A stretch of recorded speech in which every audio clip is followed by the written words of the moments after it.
Okay, so today we're going to talk about different Scandi grinds.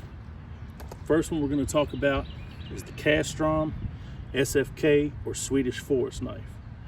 Now, as you can see, the difference in this and the other two Scandi grinds that we'll be testing is the width of the blade, the thickness of it rather. So that's fairly close, but not quite. This is still a little bit thicker, and then this is the thinnest one. So there are certain things that a thicker blade does better than a thinner one, such as if you're a big proponent of batoning, 2 hits and that thing split like it was nothing. Whereas with a little bit thinner blade, 4. Little bit thinner blade. Let's see how many it takes for this one. About 5 or 6 roughly.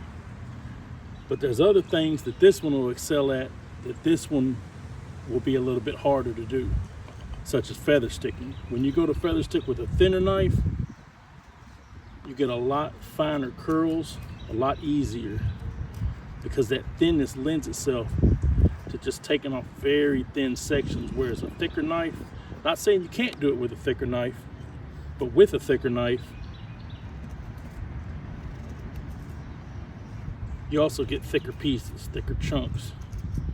Now, if you really take your time and go slow with it, you can do it with a thin knife or with a thicker knife, either one.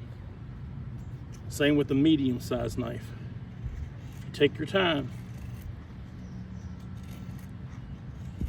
I mean, you can almost make paper thin curls with them. But the thing is, it's just finding your angle. Now, they're all Scandi grind blades, but like I said, you compare that thickness on them and you can see the difference. So like I said, a thicker knife's gonna excel at certain things that a thinner knife won't. A thinner knife's gonna excel at certain things a thicker knife will. Let's say you're talking about food prep around camp. I'm taking the thinner knife all day long as opposed to this thicker one. Just because cutting through tomatoes, cutting through meats and stuff like that, this thinner knife is going to do a whole lot better job than this thicker one will.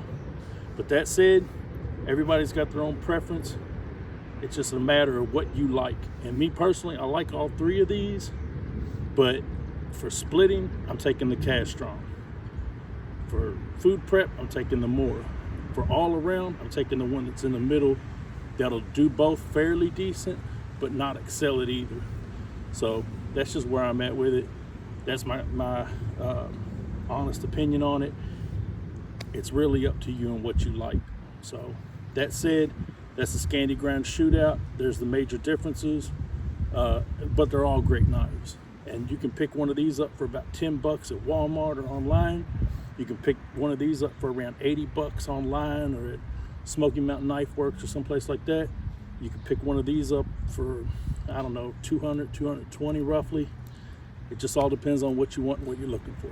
So, different strokes for different folks. Thanks.